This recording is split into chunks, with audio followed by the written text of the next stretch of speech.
Blog എന്ന ഭാഗം നോക്കാം. ബ്ലോഗുകളുടെ ആദ്യകാല നാമം വെബ്ലോഗ്. വെബ്ലോഗ് എന്ന പദം കൊണ്ടുവന്നത് ജോൺ ബർഗർ ആണ്.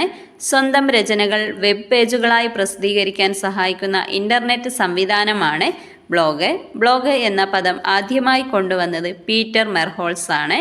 വിദ്യാഭ്യാസ ആവശ്യങ്ങളുമായി ബന്ധപ്പെട്ട ബ്ലോഗാണ് എഡ്യു ബ്ലോഗ്. വീഡിയോകൾ ഉൾപ്പെടുത്തിയിട്ടുള്ള ബ്ലോഗുകളാണ് വി ബ്ലോഗ്. എല്ലാം ഇമ്പോർട്ടൻറ്റ് ക്വസ്റ്റ്യൻസ് ആണ്. LDC എക്സാം അടുത്തെത്തി, അതെല്ലാവർക്കും അറിയാവുന്ന കാര്യമായിരിക്കും അല്ലേ. അപ്പോൾ ഇനി നിങ്ങൾ എന്താ ചെയ്യുക, ഡെയിലി ഒരു ക്വസ്റ്റ്യൻ പേപ്പറെങ്കിലും ചെയ്ത് നോക്കണം. ചെയ്യുന്നവരുണ്ടാവാം, അല്ലാത്തവർ ഇനി അങ്ങോട്ട് ഡെയിലി ഓരോ ക്വസ്റ്റ്യൻ പേപ്പർ ചെയ്ത് നോക്കണം. അപ്പോൾ നിങ്ങളുടെ പഠന നിലവാരം എന്താണെന്ന് നിങ്ങൾക്ക് സ്വയം മനസ്സിലാക്കാൻ പറ്റും. ഇന്ന് വൈകുന്നേരം ഞാൻ ഒരു പ്രീവിയസ് ഇയർ ക്വസ്റ്റ്യൻ ചെയ്യുന്നുണ്ട്. അതിൽ നിങ്ങൾക്ക് എത്ര മാർക്ക് നേടാൻ പറ്റുമെന്ന് നോക്കുക.